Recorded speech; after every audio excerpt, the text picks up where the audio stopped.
Morning, जय हिंद दोस्तों। राय publication के यूट्यूब चैनल पे आप सभी का स्वागत है। पॉलिटिकल साइंस पढ़ रहे थे और पॉलिटिकल साइंस के पिछले लेक्चर में अपन ने संविधान संशोधन की प्रक्रिया और मूल ढांचे का जो है विस्तार से वर्णन किया था, विस्तार से पढ़ा था अपन ने।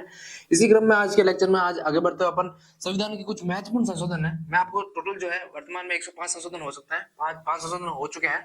वो टोटल जो 105 संशोधन तो नहीं पढ़ा पाऊंगा, लेकिन जो कुछ महत्वपूर्ण संशोधन है जो एग्जाम की दृष्टि से महत्वपूर्ण है वो अपन जो आज पढ़ेंगे। ठीक है, तो मैं आप सभी को आज जो पहला संशोधन पढ़ाऊंगा वो है 42वां संविधान संशोधन 1976। ठीक है, ये कितना महत्वपूर्ण है अभी आपको पता चल ही जाएगा। जब मैं आपको पूरा लेक्चर कंप्लीट करूंगा तो आपको पता ही चल जाएगा भाई ये कितना महत्वपूर्ण है। तो 42 संविधान संशोधन कब किया गया था? सबसे पहले तो किया गया कब? 1976 में किया गया था। किस समय किया गया था? उस समय इंदिरा गांधी यानी कांग्रेस सरकार थी। ठीक है, तो उसका सबसे पहले अपन जो पृष्ठभूमि या भूमिका देखते हैं। इंदिरा गांधी के समय आपको पता है 1975 26 जून 1975 को आंतरिक अशांति के आधार पर जो है आपातकाल लगाया गया था। किसके समय लगाया गया था? इंदिरा गांधी के समय लगाया गया था। तो इंदिरा गांधी के समय आंतरिक अशांति के आधार पर राष्ट्रीय आपातकाल लगाया गया था। अच्छा, इसी राष्ट्रीय आपातकाल के दौरान इंदिरा गांधी के द्वारा एक समिति का गठन किया गया था। किसकी समिति का नाम था? सरदार स्वर्ण सिंह समिति। इसके अंतर्गत कुल कितने 12 मेंबर थे। इसमें एक अध्यक्ष और 11 अदर सदस्य थे। सरदार सिंह इसके क्या थे? सरदार स्वर्ण सिंह जो थे इसके अध्यक्ष थे। तो आंतरिक अशांति के समय राष्ट्रीय आपातकाल लगाया गया था। इसी दौरान जो है सरदार स्वर्ण सिंह को है एक समिति का गठन किया गया था जिसके अध्यक्ष सरदार स्वर्ण सिंह थे और इसमें कुल कितने 12 सदस्य थे। ठीक है, और इसी के द्वारा जो है 42 संविधान संशोधन जो है प्रस्तावित किया गया था। 42 संविधान संशोधन प्रस्तावित किया गया था और इंदिरा गांधी के द्वारा ये जो प्रस्तावित किया गया था उसको पारित कर दिया गया था। तो 42 संविधान संशोधन क्या बन गया गाइस? एक अधिनियम बन गया था। 42 संविधान संशोधन अधिनियम पारित किया गया था और अब तक के जो वर्तमान में जो सर्वाधिक परिवर्तन किसी संविधान संशोधन के हुए हैं संविधान संशोधन से हुए हैं तो 42 संविधान संशोधन 1976 के द्वारा ही हुए हैं। इसमें कुल कितने गाइस? 59 यानी कि 60 जो है लघु प्रावधान रखे गए थे। अतः इसको एक तरीके से लघु संविधान भी कहा जाता है। क्या कहा जाता है गाइस? लघु संविधान भी कहा जाता है। ठीक है, फिर से रिवाइज करा दो आपको गाइस। इसकी जो 42 संविधान संशोधन 1976 के तहत किया गया था। इसमें समय इंदिरा गांधी के द्वारा आंतरिक अशांति के आधार पर 25 जून 1976 को एक जो है 1975 को आंतरिक अशांति के आधार पर राष्ट्रीय आपातकाल लगाया गया था। इसके अंतर्गत सरदार स्वर्ण सिंह समिति का गठन किया गया था जिसमें कुल 12 सदस्य थे और इसमें 42 संविधान संशोधन जो है पारित किया गया था। इसमें कुल कितने 59 प्रावधान रखे गए थे। अतः इसमें इसको लघु संविधान भी कहा जाता है। नेक्स्ट बढ़ते हैं आगे। इसमें क्या क्या प्रावधान या क्या क्या लक्षण थे इसके, यानी कि इसमें 42 संविधान संशोधन के तहत क्या क्या प्रावधान इसमें किए गए थे। सबसे पहले देखते हैं प्रस्तावना को संशोधित किया गया था। जो मैंने आपको पहले ही बता चुका था, प्रस्तावना को संशोधित करके इसके अंतर्गत कितने 3 नए शब्द जोड़े गए थे। कौन कौन से? समाजवाद, पंथनिरपेक्षता और अखंडता को समावेश किया गया था। तो प्रस्तावना में मात्र एक बार ही परिवर्तन हुआ है, आज तक वो हुआ था 42 संविधान संशोधन 1976 के माध्यम से। और प्रस्तावना में 3 नए शब्दों का समावेशन किया गया था। क्या क्या नाम है? पंथनिरपेक्षता, समाजवाद और अखंडता। ये लिखा हुआ है, देखिए पढ़िए। प्रस्तावना को संशोधित किया गया तथा उसमें समाजवाद, पंथ निरपेक्षता और अखंडता को सम्मिलित किया गया। ठीक है, मैंने बताया था अभी तक प्रस्तावना मात्र एक बार परिवर्तन हुआ है। कब हुआ है? 42 संविधान संशोधन 1976 के माध्यम से हुआ है और इसके अंतर्गत 3 शब्द जोड़े गए थे, समाजवाद, पंथ निरपेक्षता और अखंडता शब्द जोड़े गए थे। अच्छा, संविधान के भाग 4 में आपको पता क्या है? नीति नीति तत्व है, जिसको डीपीएसपी कहा जाता है और इसको अपन ने आयरलैंड के संविधान से ग्रहण किया गया है। तो संविधान के भाग 4 अ में तथा अनुच्छेद 51 अ में 10 मूल कर्तव्य जोड़े गए थे। ठीक है, अब मैं आपको बता दूं ये जो नीति निर्देश तत्व वाले है बात है वो अपन आगे देखेंगे, पर इसके तहत जो दूसरा पॉइंट ये लिखा गया है कि संविधान के भाग 4 अ में जो संविधान के भाग 4 अ में 51 अनुच्छेद 51 अ में कितने 10 मौलिक कर्तव्य जोड़े गए थे और जो मौलिक कर्तव्य अपन ने कहां से? रूस के यानी सोवियत संघ से लिए थे।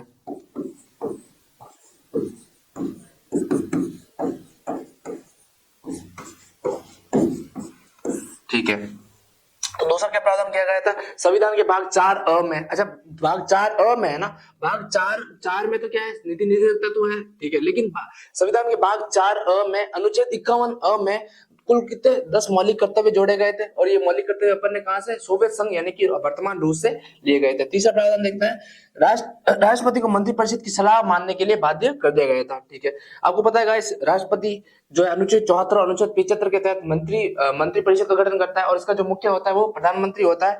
तो राष्ट्रपति को मंत्री परिषद की जो सलाह है वो मानने के लिए क्या कर दिया गया था गाइस, बाध्य कर दिया गया था। अच्छा, अपन ने 3 प्रावधान देखे। सबसे पहला प्रावधान कौन सा था, प्रस्तावना में जो है एकमात्र वर्तमान एक बार ही संशोधन किया गया था, कौन सा, 42 संविधान संशोधन 1976 के माध्यम से, और प्रस्तावना में 3 नए शब्द का समावेशन किया गया था, कौन कौन से, पंथनिरपेक्षता, समाजवाद और अखंडता। अच्छा, दूसरी बात है संविधान के भाग 4 अ में अनुच्छेद 51 अ में कुल कितने दोष मौलिक कर्तव्य जोड़े गए थे। अच्छा, तीसरी बात है राष्ट्रपति को मंत्रिपरिषद की सलाह मानने के लिए क्या कर दिया गया था गाइस, बाध्य कर दिया गया था। चौथा प्रावधान देखते हैं। मैंने बताया था भाग 4 में नीति निर्देशक तत्वों का समावेशन किया गया है, तो समस्त नीति निर्देशक तत्वों को मौलिक अधिकार के ऊपर वरीयता प्रदान कर दी गई थी। ठीक है, यही लिखा हुआ है, समस्त नीति निर्देशक तत्वों को मौलिक अधिकारों पर वरीयता प्रदान की गई थी तथा इसमें कुछ नए नीति निर्देशक तत्व भी कुछ जोड़े गए। ठीक है, चौथा प्रावधान क्या कहता है कि संविधान के भाग 4 में क्या है, नीति निर्देशक तत्वों का समावेशन है। क्या है गाइस, नीति निर्देशक तत्वों का समावेशन है। उन सभी नीति निर्देशक तत्वों को मौलिक अधिकार के ऊपर, सारे नीति निर्देशक तत्वों को मौलिक अधिकार के ऊपर क्या है, वरीयता प्रदान कर दी गई। और उसमें कुल है ना, कुछ 4 जो 3 अनुच्छेद, यानी कि 3 अनुच्छेद किसमें, नीति निर्देशक तत्वों में और जोड़े गए थे। कौन कौन से जोड़े गए थे, अनुच्छेद 43, अनुच्छेद 39, अनुच्छेद 43 और अनुच्छेद 48 में जोड़े गए थे। अच्छा, अनुच्छेद 39 में क और च जोड़ा गया था, और अनुच्छेद 43 में क जोड़ा गया था, अनुच्छेद 48 में भी क जोड़ा गया था। यानी अनुच्छेद 39 की बात की जाए तो क और च जोड़ा गया, अनुच्छेद 43 की बात की जाए तो क यानी ए जोड़ा गया, और अनुच्छेद 48 में भी क यानी कि ए जोड़ा गया था। क्या क्या जोड़े गए थे देखते हैं। अनुच्छेद 39 क की बात किया है, समान न्याय व निःशुल्क कानूनी सहायता। ठीक है, तो इसके अंतर्गत पहले चौथा प्रावधान दिया भाई, समस्त नीति निर्देशक तत्वों को मौलिक अधिकार के ऊपर वरीयता प्रदान कर दी गई थी, और इसके अंतर्गत कुल 3 जो अनुच्छेद और जोड़े गए थे। कौन कौन से, अनुच्छेद 39, अनुच्छेद 43 और अनुच्छेद 48। अनुच्छेद 39 क की बात की जाए तो समान न्याय व निःशुल्क कानूनी सहायता इसके अंतर्गत जोड़ी गई थी। ठीक है, फिर बात की अनुच्छेद 39 च की बात की जाए तो बालकों की शोषण से सुरक्षा, ये भी इसमें समावेशन नीति निर्देशक तत्वों में किया गया। तो अनुच्छेद 39 क में क्या जोड़ा गया था, निःशुल्क कानूनी सहायता, निःशुल्क न्याय व निःशुल्क कानूनी सहायता। और अनुच्छेद 39 च में जोड़ा गया था बालकों की शोषण से सुरक्षा। ठीक है, अनुच्छेद 43 क में क्या जोड़ा गया था गाइस, कर्मचारियों को उद्योगों में प्रबंधन में भागीदारी। तो कर्मचारियों को उद्योगों में प्रबंधन में भागीदारी 42 संविधान संशोधन 1976 के माध्यम से अनुच्छेद 43 क में जोड़ा गया था। अच्छा, फिर अनुच्छेद 48 क में क्या जोड़ा गया था, पर्यावरण की संरक्षण तथा वन्य जीव की सुरक्षा। ठीक है, पर्यावरण की सुरक्षा तथा वन्य जीव की सुरक्षा जो है अनुच्छेद 48 क के तहत 42 संविधान संशोधन के तहत जोड़े गए थे। अच्छा, तो फिर से रिवाइज करते हैं अपन। पॉइंट नंबर 4, समस्त नीति निर्देशक तत्वों को मौलिक अधिकार के ऊपर वरीयता प्रदान कर दी गई थी तथा इसमें कुछ जो है अनुच्छेद जोड़े गए थे। कौन कौन से अनुच्छेद जोड़े गए थे, अनुच्छेद 39, अनुच्छेद 43 और अनुच्छेद 48। अनुच्छेद 39 जो का है वो बोलता है निःशुल्क न्याय व कानूनी सहायता। ठीक है, फिर अनुच्छेद 39 च बोलता है बालकों की शोषण से सुरक्षा, अनुच्छेद 43 बोलता है कर्मकारों को प्रबंधन में भागीदारी, और अनुच्छेद 48 का बोलता है क्या, पर्यावरण की सुरक्षा, वन्य जीव की सुरक्षा। ठीक है, आगे बढ़ते हैं। पांचवा प्रावधान ये गाइस कि जो लोकसभा का जो कार्यकाल वर्तमान में भी 5 वर्ष का है और पहले ही 5 वर्ष का हुआ करता था, उसको कुछ समय के लिए 5 वर्ष से बढ़ाकर 6 वर्ष का कर दिया गया था। कुछ समय के लिए मतलब इंदिरा गांधी सरकार के समय ऐसा लगा गया कि जो लोकसभा का कार्यकाल है वो 5 वर्ष से बढ़ाकर 6 वर्ष कर दिया जाना चाहिए। तो ये प्रावधान भी पहले संविधान संशोधन 1976 के माध्यम से किया गया था। पढ़िए, लोकसभा तथा राज्य विधानसभाओं के कार्यकाल को 5 वर्ष से बढ़ाकर 6 वर्ष कर दिया गया था। ठीक है, लोकसभा हो, आपको पता है राज्यसभा तो स्थायी सदन है, उसका तो कार्यकाल कभी समाप्त नहीं होता है, लेकिन लोकसभा हो चाहे राज्य विधानसभाओं का कार्यकाल है, उसका कार्यकाल जो है 5 वर्ष से बढ़ाकर क्या कर दिया गया था, 6 वर्ष कर दिया गया था। ठीक है, छठा प्रावधान देखते हैं भाई, संसद की गणपूर्ति। आपको पता है किसी भी संसद की कार्यवाही करने के लिए उसकी गणपूर्ति होना जो है स्वाभाविक बात है।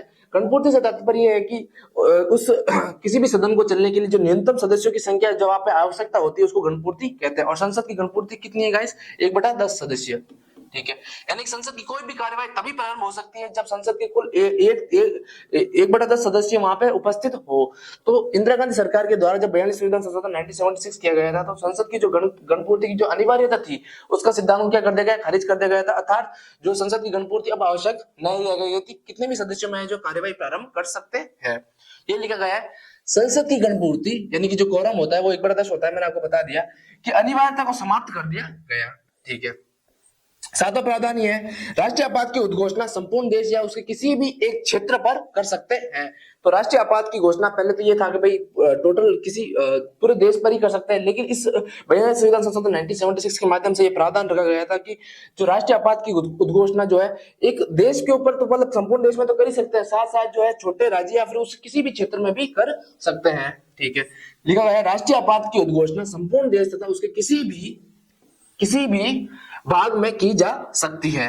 क्या की जा सकती है? किसी भाग में की जा सकती है। ठीक है, नेक्स्ट प्रावधान ये है, इसके माध्यम से अनुच्छेद 368 4 तथा 368 5 जोड़ा गया था तथा संसद की सर्वोच्चता स्थापित की गई। ठीक है, आपको पता है गाइस, अनुच्छेद 368 जो मैंने कल ही पढ़ाया था, संविधान संशोधन की प्रक्रिया बताई गई है। ठीक है, तो इसके अंतर्गत 42 संविधान संशोधन 1976 के माध्यम से सरदार स्वर्ण सिंह की अनुशंसा पर या फिर इंदिरा गांधी की सरकार के माध्यम से अनुच्छेद 368 4 और अनुच्छेद 368 5 को जोड़ा गया तथा इसके अंतर्गत संसद की यानी कि संविधान की सर्वोच्चता के स्थान पर संसद की सर्वोच्चता को स्थापित कर दिया गया। ठीक है, फिर से पढ़ते हैं पांचवा पॉइंट, लोकसभा का कार्यकाल और राज्य विधानसभा का जो कार्यकाल है 5 वर्ष से बढ़ाकर 6 वर्ष कर दिया गया था। संसद की गणपूर्ति की जो अनिवार्य थी उसको समाप्त कर दी गई थी। राष्ट्रीय आपातकाल पूरे संपूर्ण देश तथा उसके किसी भी राज्य के छोटे से कोने में लग सकता है। और जो 8वां प्रावधान है वो अनुच्छेद 368 और 368 4 और अनुच्छेद 368 5 जोड़ा गया था और इसके तहत संसद की सर्वोच्चता स्थापित कर दी गई थी। नेक्स्ट प्रावधान है भाई, न्यायपालिकाओं की जो शक्तियों में कटौती की गई था, न्यायिक पुनरावलोकन की शक्तियों को क्या किया गया था? ह्रास किया गया था। यानी न्यायिक पुनरावलोकन की जो न्यायपालिका की शक्ति थी उसको उसके अंतर्गत कमी की गई थी। तो सीधा सा तात्पर्य है कि न्यायपालिका की शक्ति में क्या की गई? कटौती कर दी गई। ठीक है, तो न्याय इसके जो अगला प्रावधान है 42 संविधान संशोधन 1976 के माध्यम से न्यायपालिका की शक्तियों में क्या की गई? कटौती की गई तथा न्यायिक पुनरावलोकन को क्या कर दिया गया? सीमित कर दिया गया। ठीक है, अगला प्रावधान है, इसके अंतर्गत प्रशासनिक अधिकरणों की जो है स्थापना की गई थी। संविधान के भाग 11 में अनुच्छेद 323 अ और 323 ब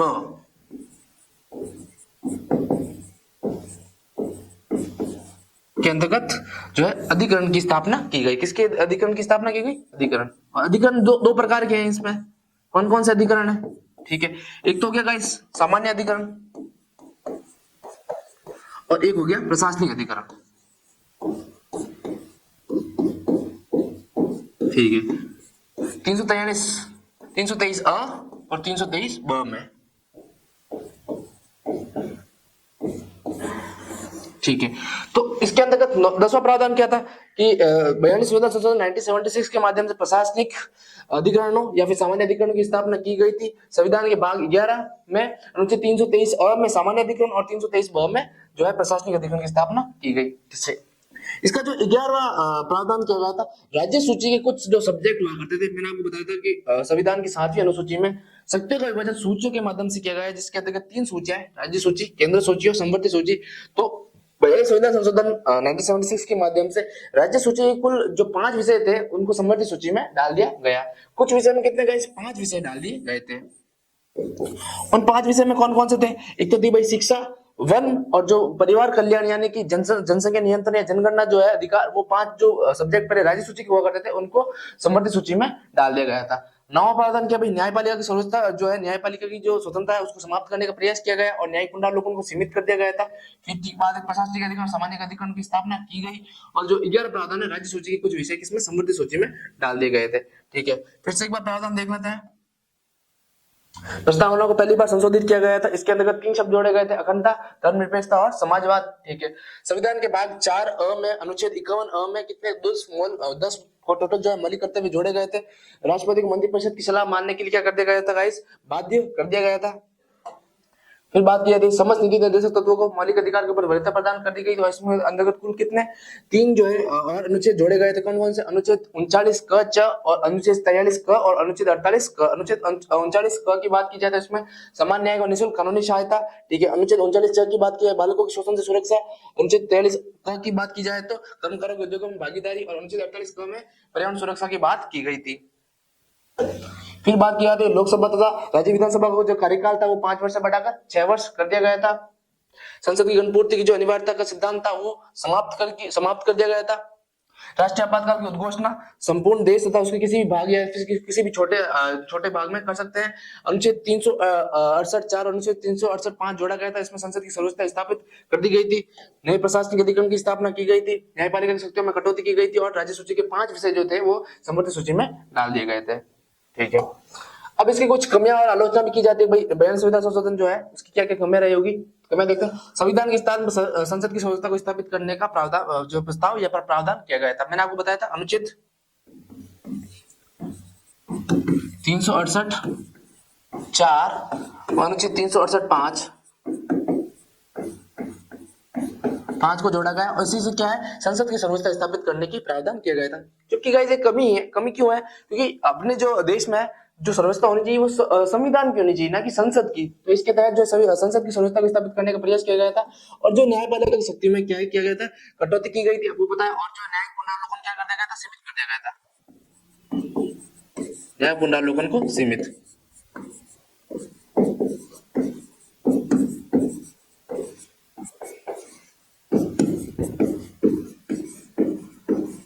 ठीक है, तो कौन सी आपको कोई कमियां पूछे भाई संविधान संशोधन की क्या कमियां होगी, मैं इसमें लिखने के लिए पूछे तो कौन कौन सी कमियां भाई।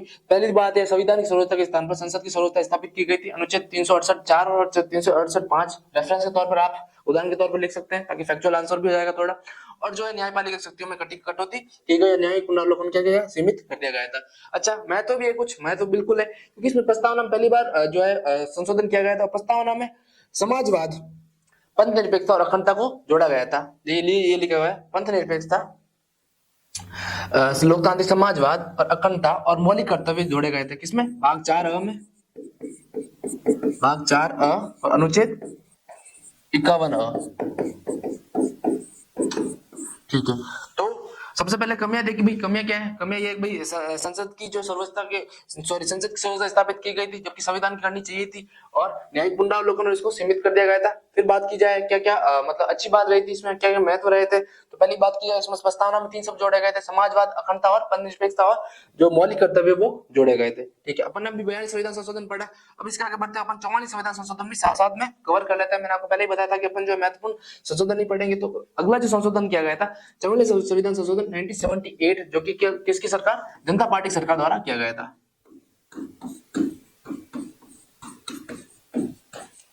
उस समय जो प्रधानमंत्री थे कौन थे, मोरारजी देसाई।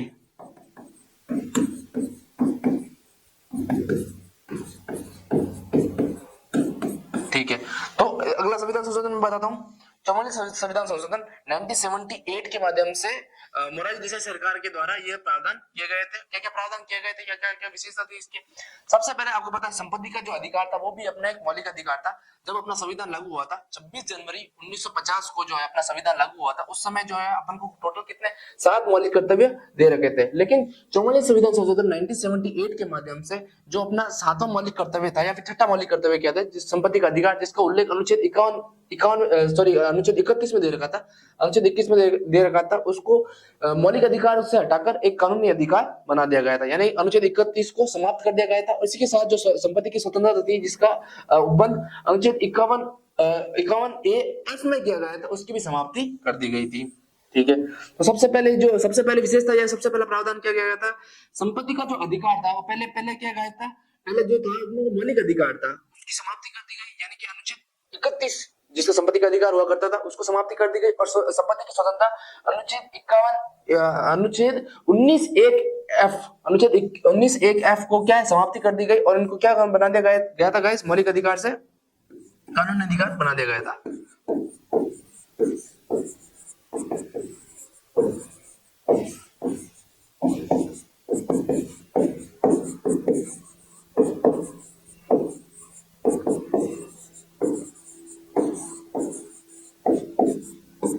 ठीक है, तो पहला प्रावधान सबसे पहले संपत्ति का जो अधिकार था अनुच्छेद 31 उसको समाप्त कर दिया गया और संपत्ति का जो स्वतंत्रता थी अनुच्छेद 19 एक एफ को समाप्ति कर दी गई थी। फिर बात की जाए, मैंने आपको बताया था 1976 के माध्यम से राष्ट्रपति को मंत्री परिषद की जो सलाह मानने के लिए बाध्य कर दिया गया था।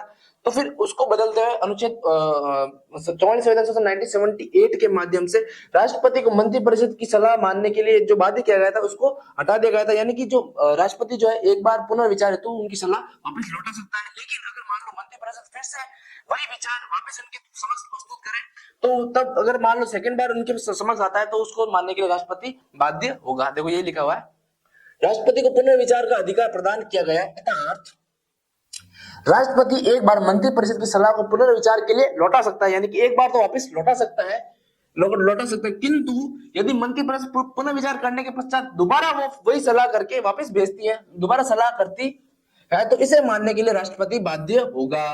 ठीक है, तो दूसरा प्रावधान क्या है गाइस कि राष्ट्रपति जो है उसको मंत्रिपरिषद की सलाह मानने के लिए बाध्य किया गया था पहले संविधान संशोधन 1976 के माध्यम से। लेकिन इसके अंतर्गत 44 संविधान संशोधन 1978 में यह उपबंध किया गया था कि राष्ट्रपति जो है राष्ट्रपति को पुनर्विचार का अधिकार प्रदान कर दिया गया था, यानी कि राष्ट्रपति जो है एक बार के लिए पुनर्विचार हेतु तो मंत्रिपरिषद को वापस सलाह लौटा सकता है। लेकिन अगर मान लो वहां से वापस सलाह वापस आती है तो उसको मानने के लिए राष्ट्रपति क्या होगा, बाध्य होगा। ठीक है, नेक्स्ट बात करते हैं।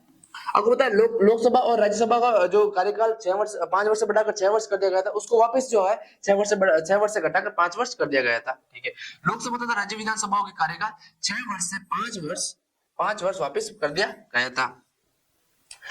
अब बात की जाए राष्ट्रीय आपातकाल, जिसका उल्लेख अनुच्छेद 352 में है, तो इसके अंतर्गत 44 संविधान संशोधन 1978 के माध्यम से यह प्रावधान किया गया था कि राष्ट्रीय आपातकाल लागू करने के लिए मंत्रिमंडल की लिखित सहमति अनिवार्य है। ठीक है, मंत्रिमंडल, और मंत्रिमंडल में कौन से वो मंत्री आते हैं, इसके अंतर्गत केवल कितने कैबिनेट मंत्री आता है, इसके अंतर्गत केवल कैबिनेट मंत्री ही सम्मिलित होता है।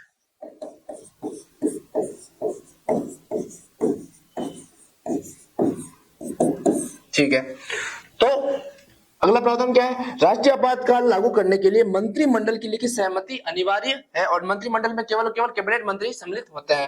फिर से देखते हैं दूसरा प्रावधान, राष्ट्रपति को पुनर्विचार का प्रावधान जो अधिकार है वो दिया गया है। राष्ट्रपति मंत्रिपरिषद की सलाह मानने के लिए एक बार के लिए तो बाध्यकारी नहीं होगा, लेकिन अगर मान लो पुनर्विचार के बाद में वापस सलाह आती है तो उसको मानने के लिए राष्ट्रपति बाध्य होगा, यानी कि एक बार पुनर्विचार हेतु लौटा सकता है। फिर बात की जा रही लोकसभा तथा राज्य विधानसभा का जो कार्यकाल है वापस 6 वर्ष से घटाकर 5 वर्ष कर दिया गया था।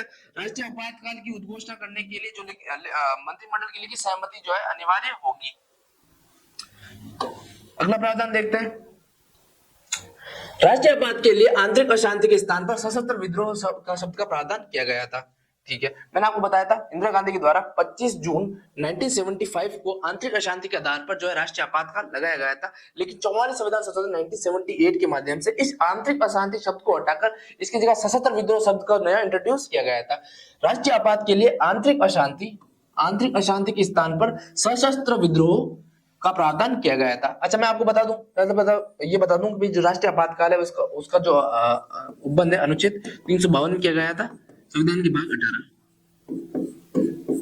भाग 18 में किया गया है, आप सभी को पता होगा। ठीक है, इसके आधार पर राष्ट्रीय आपातकाल तीन सब्जेक्ट पर लगा सकता है। किन किन 3 सब्जेक्ट पर? सबसे पहले सशस्त्र विद्रोह,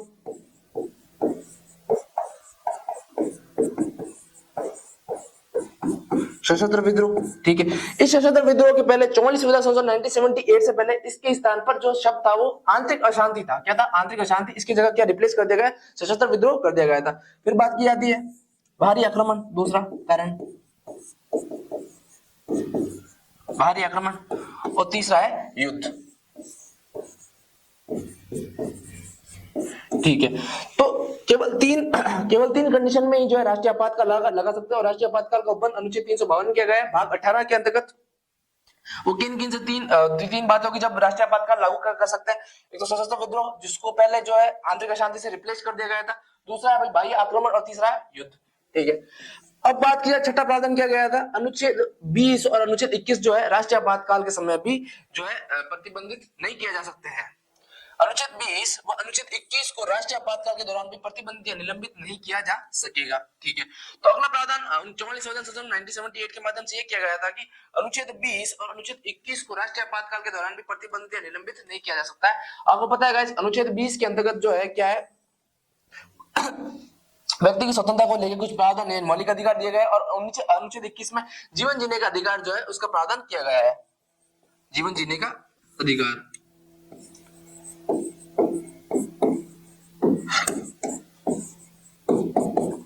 ठीक है, तो इसके अंतर्गत ये प्रावधान किया गया था कि अनुच्छेद 20 और 21 जो है आपातकाल के दौरान भी प्रतिबंधित नहीं किया जा सकता, यानी कि आपातकाल के दौरान जो भारत के समस्त नागरिकों के मौलिक जो अधिकार है वो स्वतः ही निलंबित हो सकते हैं, हो सकते हैं या फिर किए जा सकते हैं। इसके अंतर्गत अनुच्छेद 20 और 21 को कभी भी निलंबित नहीं किया जा सकेगा। तो पांचवा प्रावधान क्या है, राष्ट्रीय आपातकाल की जगह राष्ट्रीय आपातकाल में आंतरिक अशांति की जगह सशस्त्र विद्रोह शब्द जोड़ा गया था। फिर बात किया अनुच्छेद 20 और अनुच्छेद 21 को राष्ट्रीय आपातकाल के दौरान भी प्रतिबंधित या फिर निलंबित नहीं किया जा सकेगा। अगला प्रावधान है राष्ट्रपति शासन। राष्ट्रपति शासन की अवधि 1 वर्ष से ज्यादा बढ़ाने के लिए निम्न परिस्थितियों का आवश्यक माना गया है। आपको पता है राष्ट्रपति शासन का जो उल्लेख है वो अनुच्छेद 356 के तहत किया गया है। ठीक है, तो आपको पता है कि राष्ट्रीय आपातकाल जो है पहले तो 1 वर्ष के लिए, पहले तो 6 महीने के लिए लागू होगा और अधिकतम जो है कितने 3 वर्ष के लिए लागू किया जा सकता है। लेकिन इसके अंतर्गत ये प्रावधान किया गया था 44 संशोधन 1971 के माध्यम से ये प्रावधान किया गया था कि अगर मान लो राष्ट्रपति शासन 1 वर्ष से ज्यादा लगाना है तो वो 1 वर्ष से ज्यादा लगाने के लिए इन 2 शर्तों का होना अनिवार्य है। पहली शर्तों का ऐसी है कि संपूर्ण देश तथा उस राज्य में क्या हो, राष्ट्रीय आपातकाल विद्यमान हो, तभी 1 वर्ष से ज्यादा राष्ट्रपति शासन लगाया जा सकता है। फिर बात किया जाए दूसरा ये शर्त रखी गई थी केंद्रीय निर्वाचन आयोग के द्वारा वहां पर जो है चुनाव कराने के लिए उस क्षेत्र में या फिर उस राज्य में चुनाव कराने के लिए इनकार या फिर मना कर दे। ठीक है, ये लिखा हुआ है केंद्रीय निर्वाचन आयोग द्वारा वहां पर निर्वाचन करवाने से इनकार कर दिया जाता है, अगर कर दिया जाता तो इसके अंतर्गत ये प्रावधान किया गया। सबसे पहले राष्ट्रपति शासन के लिए अगर मान लो 1 वर्ष से अधिक राष्ट्रपति शासन उस राज्य या फिर उस अमुक क्षेत्र में लगाना है तो उसके लिए 2 कंडीशन शर्त होनी चाहिए। मैं आपको बता दूं राष्ट्रपति शासन जो है उसका उल्लेख अनुच्छेद 356 में किया गया है। इसके अंतर्गत ये कहा गया जो प्रारंभ में राष्ट्रपति शासन है वो केवल 6 माह के लिए लगेगा और अधिकतम जो लगेगा अधिकतम वो 3 वर्ष तक के लिए लगाया जा सकता है, अधिकतम 3 वर्ष के लिए लगाया जा सकता है। लेकिन इसके अंदर ये कंडीशन रखी गई कि अगर मान लो राष्ट्रपति शासन 1 वर्ष से ज्यादा किसी राज्य में लगाना है तो इसके लिए 2 शर्त का रहना अनिवार्य है। पहली शर्त तो ये है कि संपूर्ण देश है फिर उस राज्य में क्या राष्ट्रीय आपातकाल विद्यमान हो, और दूसरी शर्त है केंद्र निर्वाचन आयोग के द्वारा उस राज्य में निर्वाचन या फिर चुनाव कराने के लिए मना कर दें। ठीक है, फिर बात की जाती है अंतिम प्रावधान या फिर इसका देख लें लास्ट प्रावधान, न्यायालय की शक्तियों में क्या विस्तार किया गया था, उन्हें आपातकाल अध्यादेश राष्ट्रपति तथा उपराष्ट्रपति प्रधानमंत्री के चुनावों की समीक्षा का अधिकार प्रदान कर दिया गया। ठीक है, इसके अंतर्गत 42 संविधान संशोधन 1976 के माध्यम से तो न्यायपालिका की शक्तियों में कटौती की गई थी, लेकिन 44 संविधान संशोधन 1978 के माध्यम से न्यायपालिका की शक्तियों में क्या किया गया, विस्तार किया गया था। और इसके अंतर्गत आपातकाल अध्यादेश राष्ट्रपति उपराष्ट्रपति तथा प्रधानमंत्री के चुनाव की समीक्षा का अधिकार प्रदान कर दिया गया था। यानी कि अब जो है न्यायपालिका या फिर सर्वोच्च न्यायालय है वो आपातकाल का प्रावधान हो चाहे अध्यादेश, इसका उल्लेख अनुच्छेद 123 में किया गया है। राष्ट्रपति या उपराष्ट्रपति के चुनाव के संबंधित कोई भी कारण हो या फिर उसकी कुछ भी गड़बड़ी हो, उसकी समीक्षा का जो अधिकार है वो सर्वोच्च न्यायालय को प्रदान कर दिया गया था। ठीक है, तो अपन एक बार फिर से जो है इसके प्रावधान देख लेते हैं। 44 संशोधन 1978 के माध्यम 1978 के वक्त लागू किया गया था। किसी जनता पार्टी सरकार जिस समय पीएम कौन थे, मोरारजी देसाई थे। इसके अंदर सबसे पहले संपत्ति के अधिकार जो पहले मौलिक अधिकार हुआ करता था अनुच्छेद 31 और संपत्ति की स्वतंत्रता अनुच्छेद 19(1)(f) की जो क्या है समाप्ति कर दी गई थी, ये उसको एक कानूनी अधिकार बना दिया गया था। फिर बात की जाए राष्ट्रपति को पुनर्विचार करने का जो अधिकार प्रदान कर दिया गया था। राष्ट्रपति एक बार जो है मंत्रिपरिषद की सलाह पुनर्विचार हेतु लौटा सकता है, किंतु वह सलाह अगर वापस आती है तो उसको वापस नहीं लौटा जा सकता, उसको मानने के लिए राष्ट्रपति बाध्य होगा। लोकसभा तथा राज्य विधानसभा कार्यकाल जो है 6 वर्ष से घटाकर वापस 5 वर्ष कर दिया गया था। राष्ट्रीय आपातकाल के लिए मंत्रिमंडल की लिखित सहमति अनिवार्य कर दी गई थी। ठीक है, राष्ट्रीय आपातकाल के लिए आंतरिक अशांति की जगह सशस्त्र विद्रोह जोड़ा गया था।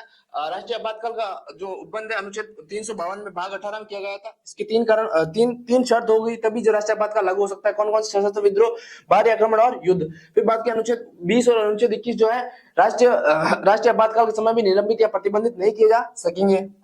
अगली बात की जाए राष्ट्रपति शासन की अवधि अगर मान लो 1 वर्ष से बढ़ाकर 1 वर्ष से ज्यादा अगर मान लो राष्ट्रपति शासन को रखना है तो उसके लिए 2 शर्त होना अनिवार्य। राष्ट्रपति शासन जो है अधिकतम 3 वर्ष के लिए लगाया जा सकता है, प्रारंभ में 6 महीने के लिए लगेगा। पहली बात तो की जाए कि उस क्षेत्र या फिर संपूर्ण देश में राष्ट्रीय आपातकाल विद्यमान हो, और दूसरी है केंद्र निर्वाचन आयोग के द्वारा उस राज्य में चुनाव कराने के लिए मना कर दिया जाए। फिर बात की जो है न्यायालय की जो शक्तियों में वृद्धि की गई, इसमें अध्यादेश, आपातकालीन प्रावधान हो या फिर चाहे राष्ट्रपति उपराष्ट्रपति या प्रधानमंत्री के चुनाव हो, उन सभी की समीक्षा करने का जो प्रावधान इसके अंतर्गत किया गया था। अब गाइस अपन जो है नेक्स्ट जो है संविधान संशोधन पढ़ेंगे। तो गाइस इसके अपन अपन ने अभी वर्तमान में 44 संविधान संशोधन 1978 देख लिया, इससे पहले 42 संविधान संशोधन 1976 देख लिया था।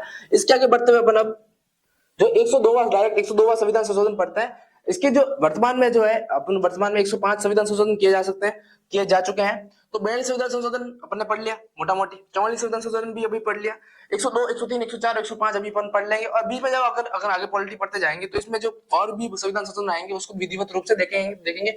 वर्तमान में फिलहाल में जो है मोटा मोटी जो अच्छे जो बड़ी संविधान संशोधन या फिर हाल ही में जो संविधान संशोधन हाल ही के वर्षों में या 4-5 वर्षों में किए गए उनको मैं बता रहा हूँ। तो सबसे पहले बात करते हैं 102वां संविधान संशोधन। और 102वां जो संविधान संशोधन है 2018 में किया गया था। पहले तो ये याद रखिए भाई 102वां संविधान संशोधन कब किया गया था, 2018 में किया गया था।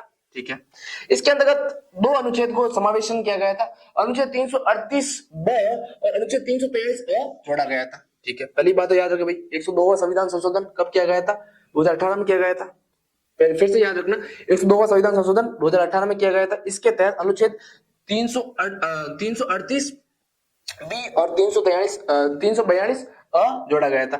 इसके तहत राष्ट्रीय पिछड़ा वर्ग आयोग को संवैधानिक मान्यता प्रदान कर दी गई थी और इसके अंतर्गत एक अध्यक्ष, एक उपाध्यक्ष और 3 सदस्यों का प्रावधान किया गया था। ये लिखा गया है राष्ट्रीय पिछड़ा वर्ग आयोग को संवैधानिक मान्यता प्रदान की गई थी और इसके अंतर्गत एक अध्यक्ष, एक उपाध्यक्ष और 3 सदस्यों का प्रावधान किया गया। ठीक है, और ये जो राष्ट्रीय पिछड़ा वर्ग आयोग जो है इसका कार्य ये रहेगा कि राष्ट्रीय पिछड़ा वर्ग आयोग का ये कार्य है जो भी पिछड़ा वर्ग के लोग हैं उसको सामाजिक तथा शैक्षणिक आधार पर पिछड़े वर्गों का क्या करना था, चिन्हित करने का प्रावधान किया गया था। ठीक है, वर्तमान में कौन संविधान संशोधन पढ़ा, 102वां संविधान संशोधन पढ़ा था जो कि 2018 में लागू किया गया था। इसके अंतर्गत संविधान के अनुच्छेद 338 बी और 342 अ जोड़ा गया था। इसके अंतर्गत राष्ट्रीय पिछड़ा वर्ग आयोग को संवैधानिक मान्यता प्रदान की गई थी और इसके अंतर्गत कुल एक अध्यक्ष, एक उपाध्यक्ष और 3 सदस्य जोड़े गए थे और इसका जो कार्य रहेगा वो रहेगा कि पिछड़ा वर्ग को चिन्हित करना जो कि सामाजिक व शैक्षणिक रूप से पिछड़े वर्ग हो। अगली बात की जाती है 103वां संविधान संशोधन जो कि किया गया था 2019 में। अगले वर्ष इसके अगले वर्ष 2019 में 103वां संविधान संशोधन किया गया था और आप सभी को पता होगा जो 103वां संविधान संशोधन है वो ईडब्ल्यूएस यानी कि इकोनॉमिकल वीकर सेक्शन से संबंधित है। इकोनॉमिक वीकर सेक्शन से संबंधित ऐसा है कि इसमें अंदर जो है अनुच्छेद 15(6) और 16(6) को सम्मिलित किया गया था। तो पहली बात तो ये याद रखें अनुच्छेद 103वां संविधान संशोधन अनुच्छेद क्या 103वां संविधान संशोधन कब किया गया था, 2019 में किया गया था और इसके तहत जो है संविधान के अनुच्छेद 15(6) और 16(6) को सम्मिलित किया गया था और इसका संबंध जो है ईडब्ल्यूएस यानी इकोनॉमिक वीकर सेक्शन से संबंधित है। देखिए राज्य में आर्थिक रूप से सामान्य वर्ग यानी कि ईडब्ल्यूएस इकोनॉमिकल वीकर सेक्शन के लोगों को शिक्षण संस्थाओं तथा नियुक्ति हुआ पदों में 10% आरक्षण प्रदान किया गया था। कितना परसेंट आरक्षण प्रदान किया गया था, 10% आरक्षण प्रदान कर दिया गया था। तो अभी कौन सा अनुच्छेद पढ़ा अपन ने 103वां अनुच्छेद क्या संविधान संशोधन कौन सा पढ़ा 103वां संविधान संशोधन जो कि 2019 में किया गया था जिसका संबंध ईडब्ल्यूएस इकोनॉमिकल वीकर सेक्शन जो सामान्य वर्ग के जो व्यक्ति है जो कि आर्थिक रूप से पिछड़े हुए हैं उनको 10% आरक्षण दिया गया था और संविधान में 2 अनुच्छेदों का जो है परिवर्तन किया गया था। अनुच्छेद 15(6) और 16(6) में को समावेशन किया गया था और सामान्य वर्ग के जो भी व्यक्ति है जो कि आर्थिक रूप से पिछड़े हुए हैं उनको 10% आरक्षण प्रदान कर दिया गया था। बात करते हैं 104वां संविधान संशोधन जो कि वर्ष 2020 में किया गया था। कब किया गया था, 2020 में 104वां संविधान संशोधन किया गया था जिसका संबंध जो है अनुच्छेद 334 से है। क्या है संबंध, इसके अंतर्गत लोकसभा तथा राज्य विधानसभाओं में जो SC/ST का जो आरक्षण था वो 2020 तक ही था, उसको 10 वर्ष बढ़ाते हुए अनुच्छेद 10 वर्ष बढ़ाते हुए जो है 2030 तक कर दिया गया था। लेकिन जो आंग्ल भारतीय एंग्लो इंडियन जो है उनका आरक्षण की समाप्ति कर दी गई थी। देखते भाई 104वां संविधान संशोधन कब किया गया था, 2020 में किया गया था। इसका संबंध अनुच्छेद 334 से है। 334 में क्या भाई लोकसभा तथा विधानसभाओं में अनुसूचित जाति तथा अनुसूचित जनजाति का जो आरक्षण था वो 2020 तक ही था। पहले 1947 से लेकर 2020 तक ही था जिसको बढ़ाकर 2030 तक यानी कि 10 वर्ष बढ़ा दिया गया था। किंतु आंग्ल भारतीय यानी एंग्लो इंडियन वर्ग के जो आरक्षण का विस्तार नहीं किया गया था। यानी एंग्लो इंडियन का जो आरक्षण था जिस राज्यसभा में 2 सदस्य मनोनीत राष्ट्रपति द्वारा मनोनीत किए जाते थे उनका जो आरक्षण यहीं पे समाप्त कर दिया गया था। तो 104 संविधान संशोधन कब किया गया था, 2020 में किया गया था। किस संबंधित है, अनुच्छेद 334 से है यानी कि लोकसभा तथा राज्य विधानसभा संबंधित है जिसमें अनुसूचित जाति हो चाहे अनुसूचित जनजाति हो उनको जो आरक्षण 2020 तक प्रदान किया गया था इसको बढ़ाकर उसकी अवधि 10 वर्ष और बढ़ा दी गई और जो है 2030 तक कर दिया गया था। लेकिन एंग्लो इंडियन का जो आरक्षण समाप्त कर दिया गया था। अगली बात करूंगा 105वां संविधान संशोधन।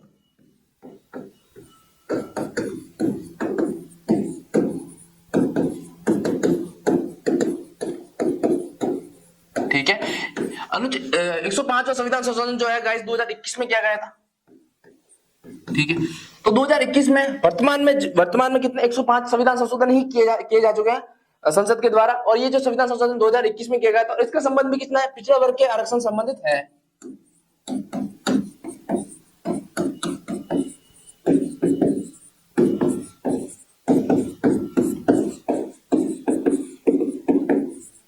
पिछले वर्ग के आरक्षण संबंधित है। इसके अंदर ये प्रावधान किया गया था कि जो पिछले वर्ग की जो पहले नॉमिनी यानी कि एक लिस्ट बनाई जाती थी, वो किसके द्वारा, केंद्र के द्वारा बनाई जाती थी, केंद्र के द्वारा, वो भी किसके द्वारा, राष्ट्रपति के द्वारा, राष्ट्रपति के द्वारा।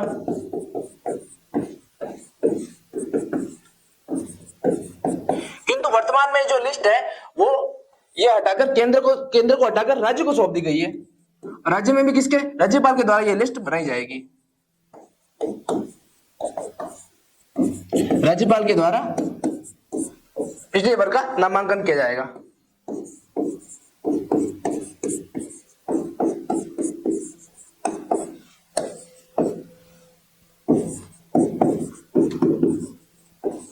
ठीक है। तो लास्ट संविधान संशोधन देखते हैं। 105 संविधान संशोधन कब किया गया था, 2021 में किया गया था। इसके अंतर्गत जो है पिछले वर्ग के आरक्षण संबंधित ये जो है संविधान संशोधन था। इसके तहत ये किया गया था कि जो पिछले वर्ग के जो है पहले नामांकन जो थे वो केंद्र के द्वारा किया जाता था, और केंद्र में भी राष्ट्रपति के द्वारा किया जाता है, लेकिन जो वर्तमान में जो ये अधिकार है वो राज्य को सौंप दिया गया, और राज्य में भी किसको, ये राज्यपाल के द्वारा अब ये जो है लिस्ट जो है आवंटित की जाती है। तो गाइस अपन ने आज महत्वपूर्ण संशोधन देखे, मैं आपको एक बार फिर से रिवाइज करा देता हूँ। सबसे पहले जो अपन ने पहले संविधान संशोधन 1976 देखा था, कब लाया गया था, इंदिरा गांधी के समय आंतरिक अशांति का जो है आपातकाल लागू किया गया था। इसके बाद सरदार स्वर्ण सिंह समिति का गठन किया गया था, इसमें कुल कितने 12 सदस्य थे। इसके अंदर 92 संविधान संशोधन की जो है अधिनियम बनाया गया था, उसके अंदर कुल कितने 59 प्रावधान किए गए थे, इसको क्या है, लघु संविधान भी कहते हैं।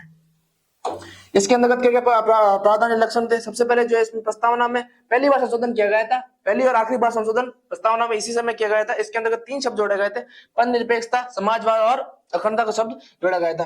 संविधान के भाग 4 अ में अनुच्छेद 51 अ में कितने 10 मौलिक कर्तव्य कुल जोड़े गए थे। राष्ट्रपति को मंत्रिपरिषद की सलाह मानने के लिए बाध्य कर दिया गया था। समाज नीति निदेशक तत्वों को मौलिक अधिकारों पर वरीयता प्रदान कर दी गई थी, और इसके अंतर्गत अनुच्छेद 39 क च, अनुच्छेद 43 क और अनुच्छेद 48 क जोड़े गए थे। आप सभी को पता होगा इसमें क्या क्या जोड़े गए थे। लोकसभा तथा राज्य विधानसभा को जो कार्यकाल था वो 5 वर्ष से बढ़ाकर कितने 6 वर्ष का जो है कर दिया गया था। संसद की गणपूर्ति कोरम का जो अधिकार था उसको समाप्ति या फिर अनिवार्य था उसकी समाप्ति कर दी गई थी। ठीक है। राष्ट्रीय आपातकाल की उद्घोषणा किसी भी मतलब देश या फिर उसके किसी भी छोटे से राज्य या फिर उस किसी भी क्षेत्र छोटे क्षेत्र के लिए किया जा सकता है। इसके माध्यम से अनुच्छेद 368 4 और अनुच्छेद 368 5 को जोड़ा गया था, जिसके अंदर संसद की सर्वोच्च स्थापित कर दी गई थी। फिर बाद की न्यायपालिका शक्तियों में कटौती कर दी गई और न्यायिक पुनरावलोकन को क्या कर दिया गया था, सीमित कर दिया गया था। प्रशासनिक अधिकरण या फिर सामान्य अधिकरण की स्थापना कर दी गई थी। भाग 11 संविधान के भाग 11 में अनुच्छेद 323 और 323 ब में राज्य सूची के यानी कि 5 सब्जेक्ट जो थे वो समृद्ध सूची में सम्मिलित कर दिए गए थे। अच्छा, इसकी कुछ कमियां भी थी। संविधान के स्थान पर संसद की सर्वोच्चता स्थापित की गई थी और न्यायपालिका की शक्तियों में क्या की गई थी गाइस, कटौती कर दी गई थी। कुछ महत्व भी थे, मैं तो बिल्कुल थे। संविधान के भाग 4 अ में अनुच्छेद 51 अ में 10 मौलिक कर्तव्य जोड़े गए थे। इसके साथ ही प्रस्तावना में समाजवाद, पंथ निरपेक्ष, अखंड शब्द जोड़े गए थे।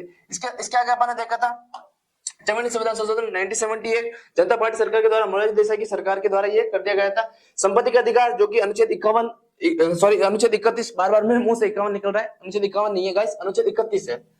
ठीक है, मेरे मुंह से 51 निकल रहा है लेकिन अनुच्छेद 31 है। संपत्ति का जो अधिकार था अनुच्छेद 31 और संपत्ति की स्वतंत्रता अनुच्छेद 19(1)(f) की स्वतंत्रता जो है समाप्ति कर दी गई थी और इसको मौलिक अधिकार की जगह कानूनी अधिकार बना दिया गया था। फिर बात की जाती, राष्ट्रपति को पुनर्विचार का अधिकार प्रदान किया गया था। राष्ट्रपति एक बार जो मंत्रिपरिषद की सलाह जो है पुनर्विचार हेतु लौटा सकते हैं, लेकिन अगर वापस वही सलाह आती है तो उसको मानने के लिए राष्ट्रपति क्या होगा, बाध्य होगा। लोकसभा तथा राज्य विधानसभा का कार्यकाल 6 वर्ष से घटाकर वापस 5 वर्ष जो है वो कर दिए गए थे। राष्ट्रीय आपातकाल के लिए मंत्रिमंडल के लिए की सहमति जो है इसी के अंतर्गत अनिवार्य कर दी गई थी और मंत्रिमंडल शब्द का जो पहली बार उल्लेख है वो भी यही किया गया था। मंत्रिमंडल शब्द का पहली बार उल्लेख।